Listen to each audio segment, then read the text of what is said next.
Hello friends, welcome to UK Taiyari. आज हम discuss करेंगे उत्तराखंड एलटी के शिक्षण अभिरुचि वाले सेक्शन से शिक्षण की विधियां। तो आइए जानते हैं कौन कौन सी शिक्षण की विधियां होती हैं। पहली जो विधि होती है वो है आगमन विधि। इस विधि में शिक्षण सूत्र विशिष्ट से सामान्य की ओर या स्थूल से सूक्ष्म की ओर प्रयोग किए जाते हैं। ठीक है, तो आगमन विधि में क्या होता है, जो शिक्षण सूत्र है वह विशिष्ट से सामान्य की ओर और स्थूल से सूक्ष्म की ओर प्रयोग किए जाते हैं। इस विधि में विद्यार्थियों के सम्मुख विभिन्न उदाहरण दिए जाते हैं। फिर उन उदाहरणों के माध्यम से विषय वस्तु तथा सिद्धांत का प्रतिपादन किया जाता है। ठीक है, तो आगमन विधि में पहले उदाहरण दिए जाते हैं, बच्चों के सामने पहले उदाहरण प्रस्तुत किए जाते हैं, फिर जो मेन टॉपिक्स जो पढ़ाने होते हैं उन्हें बताया जाता है बच्चों को। ठीक है, तो ये जो विधि है वह क्या है, एक मनोवैज्ञानिक विधि है जो छोटे बच्चों के लिए अत्यंत उपयोगी है। तो आगमन विधि छोटे बच्चों के जो यानी कि छोटी कक्षा में जो पढ़ने वाले बच्चे हैं, प्राइमरी अपर प्राइमरी लेवल के बच्चे, तो उनके लिए यह बहुत ही उपयोगी होती है आगमन विधि। फिर नेक्स्ट है इसमें निगमन विधि। यह विधि आगमन विधि से पूर्णतया विपरीत है। ठीक है, तो ये आगमन विधि की बिल्कुल अपोजिट विधि है। इस विधि में शिक्षण सूत्र सामान्य से विशिष्ट की ओर प्रयोग किए जाते हैं। ठीक है, तो आगमन विधि में आपने देखा कि विशिष्ट से सामान्य की ओर, लेकिन निगमन विधि में पहले सामान्य से विशिष्ट की ओर, यानी कि पहले पाठ को पढ़ाया जाएगा फिर उदाहरण प्रस्तुत किए जाएंगे। ठीक है, तो देखिए इसमें जो क्या होता है कि पहले सिद्धांतों को प्रस्तुत किया जाता है, उसके बाद विभिन्न उदाहरणों द्वारा सिद्धांतों को निरूपित किया जाता है। ठीक है, तो जो निगमन विधि है इसमें पहले बच्चों को लेसन्स को पढ़ाए जाएंगे, जो पाठ है वो पढ़ाया जाएगा। ठीक है, टॉपिक्स को समझाया जाएगा, फिर उसके बाद उससे रिलेटेड उदाहरण प्रस्तुत किए जाएंगे बच्चों के सामने। ठीक है, तो ये जो विधि है वह उच्च कक्षा के बच्चों के लिए बहुत ही उपयोगी होती है, यानी कि जो इंटरमीडिएट के बच्चे हैं, ठीक है, और जो उच्च कक्षाओं के बच्चे हैं, तो उनके लिए यह बहुत ही उपयोगी मानी जाती है। नेक्स्ट है इसमें खोज या अन्वेषण विधि। इस विधि में शिक्षण सूत्र विश्लेषण से संश्लेषण की ओर प्रयोग किए जाते हैं। इस विधि में विद्यार्थी प्रत्येक तथ्य की खोज स्वयं प्रयोग करके करते हैं। स्वयं तथ्यों से संबंधित जानकारी जुटाना, जो प्रयोगों की दिशा निर्धारित करना तथा फिर प्रयोग द्वारा परिणाम प्राप्त करना इस विधि की विशेषता है। ठीक है, तो जो खोज या अन्वेषण विधि है उसका जो शिक्षण सूत्र है वो विश्लेषण से संश्लेषण की ओर प्रयोग किए जाते हैं। ठीक है, बच्चे क्या करते हैं इस विधि में, खुद ही किसी प्रश्न का उत्तर ढूंढते हैं, खुद खोज विधि के द्वारा। ठीक है, तथ्यों को जुटाते हैं, उस पर प्रयोग करते हैं और फिर उसका परिणाम स्वयं प्राप्त करते हैं। फिर इसमें नेक्स्ट जो विधि है वो है बौद्ध प्रणाली। बौद्ध प्रणाली का पठन शिक्षण में अत्यधिक महत्व है। प्रारंभिक स्तर पर बौद्ध प्रणाली का अर्थ है शिक्षा रूपी पठन क्रिया में लगे और समान जो पठन की दृष्टि से पठन क्रिया की वस्तु बोध, प्रतिफल, ज्ञान और कौशल में सफल हो सके। किसी भी पाठ के केंद्रीय भाव को ग्रहण करना बौद्ध से संबंधित है। पठन कौशलों में पठन के बाद छात्रों को बोध हुआ कि नहीं यह देखना है। ठीक है, तो जो बौद्ध प्रणाली है बच्चे ने कितना सीखा है। ठीक है, बच्चे को जो पाठ पढ़ाया जाता है, समझाया जाता है, आगमन विधि, निगमन विधि और जो अभी तक हमने पढ़ा था खोज और अन्वेषण विधि, तो इनके माध्यम के बाद जो बौद्ध प्रणाली आती है। ठीक है, यानी कि बच्चे ने कितना सीखा, पाठ से कितनी चीज़ों को सीखा, तो उसकी कितना याद बच्चे को हुआ, तो ये किससे पता चलेगा, बौद्ध प्रणाली से पता चलेगा।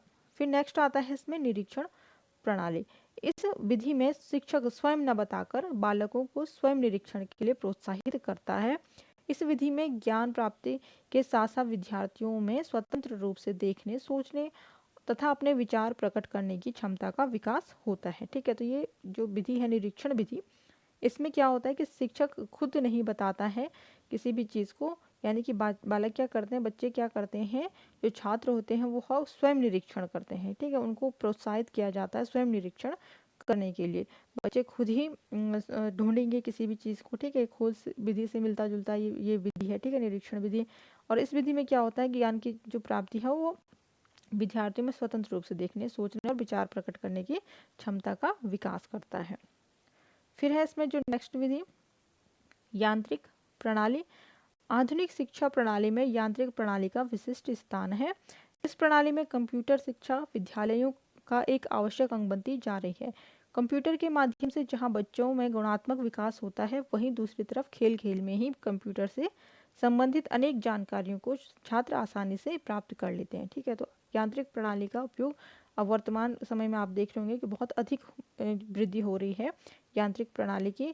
बच्चे जो है कंप्यूटर शिक्षा के लिए स्वयं बहुत प्रेरित रहते हैं, बहुत प्रोत्साहित रहते हैं, और जिससे क्या हो रहा है कि बच्चों में गुणात्मक विकास हो रहा है। ठीक है, गुणात्मक विकास हो रहा है, बच्चे खेल खेल में बिल्कुल इंजॉय के साथ सीखते भी हैं और क्या करते हैं, जानकारियाँ इकट्ठा करते हैं। ठीक है, उनको जानकारी भी प्राप्त होती है।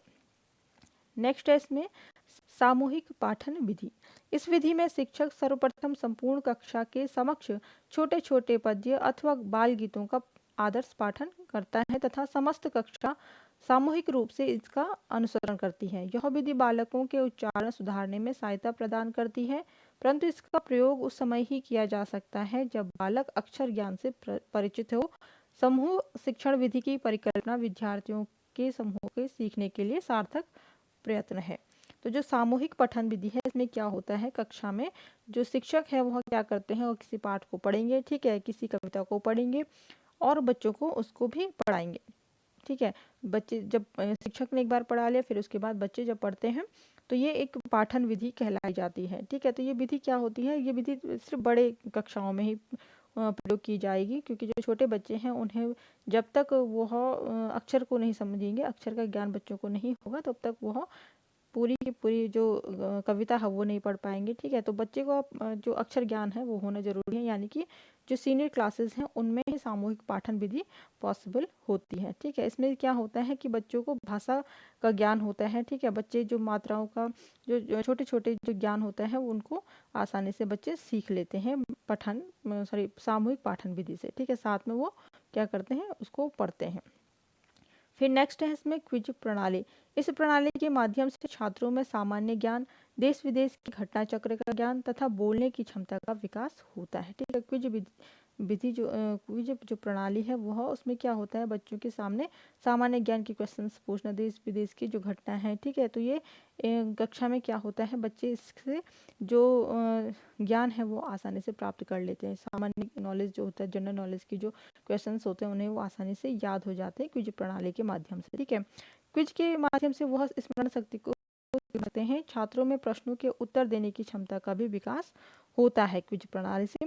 साथ ही पत्र पत्रिकाओं आदि उनकी जानकारी में वृद्धि होती है और उनके जो आत्मविश्वास में भी वृद्धि होती है। ठीक है, जो बच्चा को अगर प्रश्न के उत्तर दे रहे हैं तो उससे क्या होगा, बच्चों में आत्मविश्वास की वृद्धि होगी। नेक्स्ट आता है इसमें प्रश्नावली प्रणाली। इस प्रणाली के माध्यम से बच्चों में गुणात्मक एवं बौद्धिक क्षमता का विकास होता है।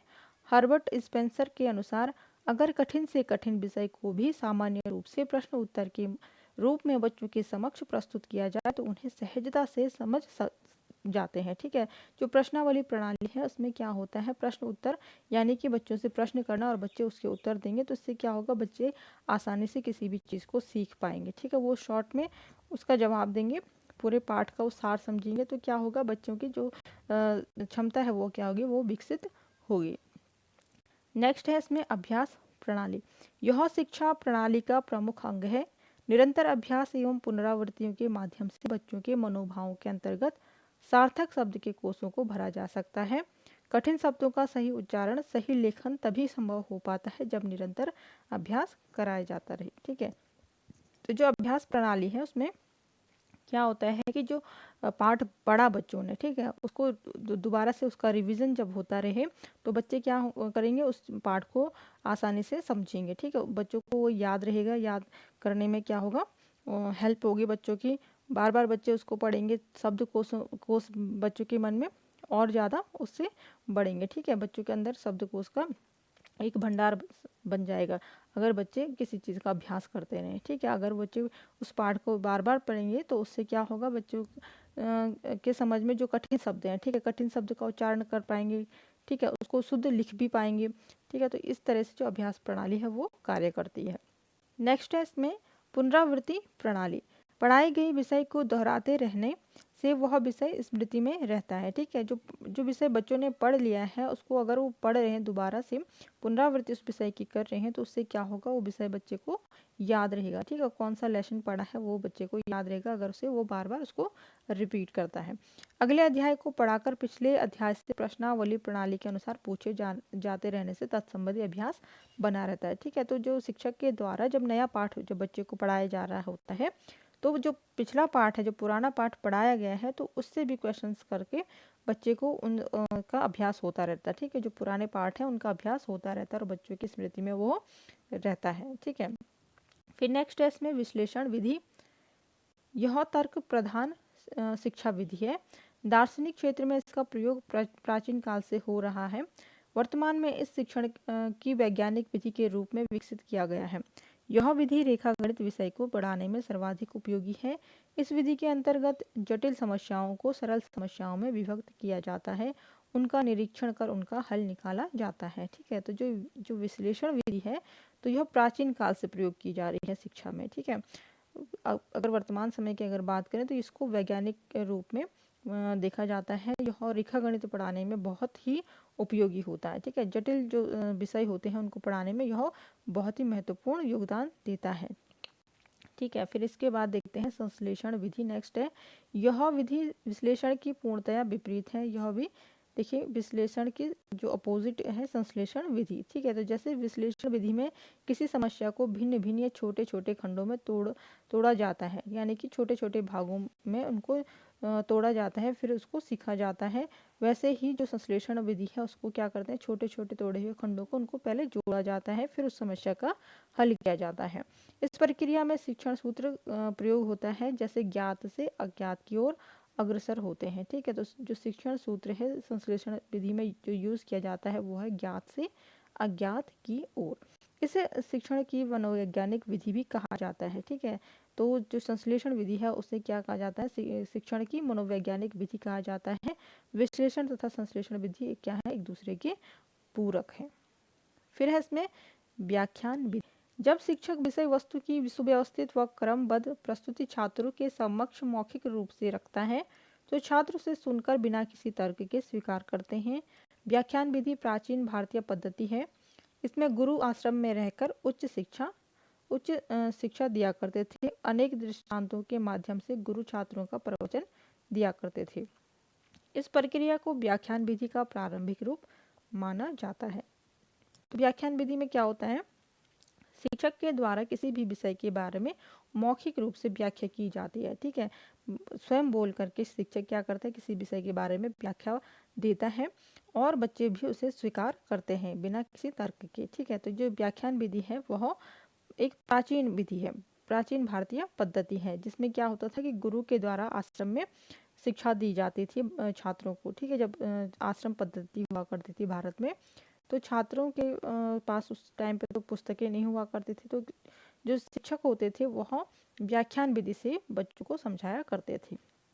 ठीक है, फिर है इसमें आगे, आधुनिक युग में शिक्षण की अनेक युक्तियों और उपकरणों का विकास हुआ है। लेकिन अगर अब की बात अगर करें तो अब काफ़ी सारे चेंजेस हुए हैं इस विधि में। वर्तमान में शिक्षक व्याख्यान करते समय दृष्टांत, विवरण, वर्णन, व्याख्या और प्रश्न उत्तर आदि शिक्षण युक्तियों का प्रयोग कर विषय सामग्री को स्पष्ट करने का प्रयत्न करते हैं। ठीक है, जब चेंजेस हुए हैं तो अगर शिक्षक क्या कर रहा है, व्याख्यान विधि का इस्तेमाल कर रहा है कक्षा में, लेकिन वो सिर्फ क्या करता है, सिर्फ व्याख्या ही नहीं देता है बच्चों को, बल्कि उसके साथ साथ क्या करता है, विवरण प्रस्तुत करता है वर्णन के साथ में। ठीक है, प्रश्न उत्तर भी बच्चों से साथ में करता है। ठीक है, प्रश्न उत्तर के माध्यम से व्याख्यान विधि को सफल बनाया जाता है। ठीक है, और साथ में क्या करते हैं, श्यामपट्ट का इस्तेमाल करते हैं। वस्तु, चार्ट, मॉडल, चित्र, रेखाचित्र, मानचित्र आदि अनेक शिक्षण उपकरणों का प्रयोग कर अपने व्याख्यानों को सजीव बनाने का प्रयत्न करते हैं। ठीक है, तो जो अब आधुनिक समय की अगर बात करें तो शिक्षक के द्वारा जो व्याख्यान विधि है वो कैसे प्रस्तुत की जाती है, उसमें जो श्यामपट्ट है, जैसे ठीक है वस्तु है, यानी कि जो कुछ जिसे कहते हैं शिक्षण सामग्री, तो शिक्षण सामग्री का प्रयोग करके जो विषय वस्तु है उसको और ज़्यादा सरल बनाया जाता है। फिर है इसमें नेक्स्ट प्रयोगशाला विधि। प्रयोगात्मक विधि में शिक्षक छात्रों को सर्वप्रथम तथ्यों, नियमों अथवा सिद्धांतों का ज्ञान कराता है और फिर छात्रों को इन तथ्यों, नियमों अथवा सिद्धांतों का प्रयोग द्वारा सिद्ध करने की विधि बताता है। ठीक है, तो पहले तो ज्ञान देता है शिक्षक छात्रों को प्रयोगात्मक विधि की कि कैसे करके सिद्धांतों पर कार्य करना है, इन नियमों पर कार्य करना है और फिर उसके बाद उनको सिद्ध करने की विधि शिक्षक द्वारा छात्रों को बताई जाती है। इसके बाद छात्र प्रयोग करते हैं, शिक्षक छात्रों के इस कार्य में सहायता करता है और अंत में छात्र प्रयोग के निष्कर्ष में तथ्य, नियम अथवा सिद्धांत का सत्यापन करते हैं। ठीक है, तो जो प्रयोगशाला विधि है, पहले तो उसमें बच्चों को समझाया जाता है, थ्योरेटिकल पढ़ाया जाता है कि इस सिद्धांत से इस तरह से कार्य करना है। फिर बच्चे क्या करते हैं, उस सिद्धांत को प्रैक्टिकल करते हैं। ठीक है, प्रयोगशाला विधि में प्रयोग किया जाता है स्वयं से और फिर बच्चे क्या करते हैं, उनका स्वयं से निष्कर्ष करते हैं। फिर इसमें नेक्स्ट खेल विधि। तो खेल विधि के प्रवर्तक कौन थे? हेनरी कॉल्वेल कुक थे। इन्होंने अपनी पुस्तक प्ले वे में इसकी उपयोगिता बताई है। जब बच्चा इस प्रणाली के द्वारा शिक्षण में रुचि लेने लगता है तो वह उसके लिए शिक्षण न रह करके एक खेल की तरह सहज हो जाता है। ठीक है, तो खेल विधि के माध्यम से अगर बच्चे को सिखाया जा रहा है तो बच्चे को वह क्या लगेगा कि वह शिक्षण कार्य नहीं लगेगा। ठीक है, वह बच्चे को एक खेल सा महसूस होगा और वह क्या करेगा, खेल समझ करके उस जो विषय वस्तु है उसको आसानी से सीख लेगा।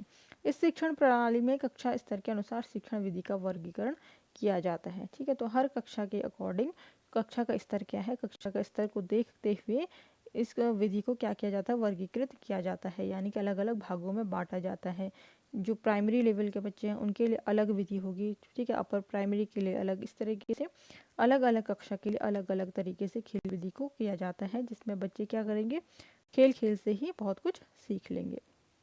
फिर इसमें इस विधि के अंतर्गत विभिन्न स्तर की कक्षाओं में विभिन्न कार्य कराए जाते हैं। ठीक है, तो अभी हमने बात की कि वर्गीकृत किया जाता है। ठीक है, जो स्तर होता है खेल विधि का, तो उसका भी क्या किया जाता है, अलग अलग स्तर से कक्षाओं में उसको बांटा जाता है। जैसे माध्यमिक कक्षाओं की अगर बात करें तो उनके जो माध्यमिक कक्षा के जो छात्र होते हैं तो उनको कहा जाता है कि चित्र के आधार पर कहानी बनानी है आपको। ठीक है, तो बच्चे क्या करते हैं, चित्र को देख करके कहानी खुद ही इमेज कर लेते हैं किसी घटना का वर्णन करने की। ठीक है, जो आपने अपने आंखों देखा, जो हाल जो आता है बच्चों के सामने कई बार कक्षा में, तो आंखों से आपने क्या देखा, आप वहाँ घूमने गए तो आपने वहाँ पर क्या देखा, क्या किया, तो ये घटना का वर्णन करने को कहा जाता है। डायरी लिखने को कहा जाता है बच्चों को। ठीक है, तथा काल्पनिक वार्तालाप क्रियाएं करवाई जाती हैं। तथा जहाँ पर उच्च कक्षा के अगर बच्चे हैं, उनसे सीनियर जो बच्चे हैं, तो वहाँ पर छात्रों को कहानियों का संवाद करने को कहा जाता है। मौलिक कविताएं और कहानी नाटक लिखने को कहा जाता है। ठीक है, तो ये खेल विधि से ये कार्य करवाए जाते हैं। ठीक है, तो फ्रेंड्स ये थे शिक्षण की विधियाँ। वीडियो अच्छा लगा हो तो प्लीज़ लाइक, शेयर, सब्सक्राइब कर दीजिए चैनल को और अगली नई वीडियो आप तक सबसे पहले पहुँच सके इसके लिए बेल आइकन भी दबा दीजिए।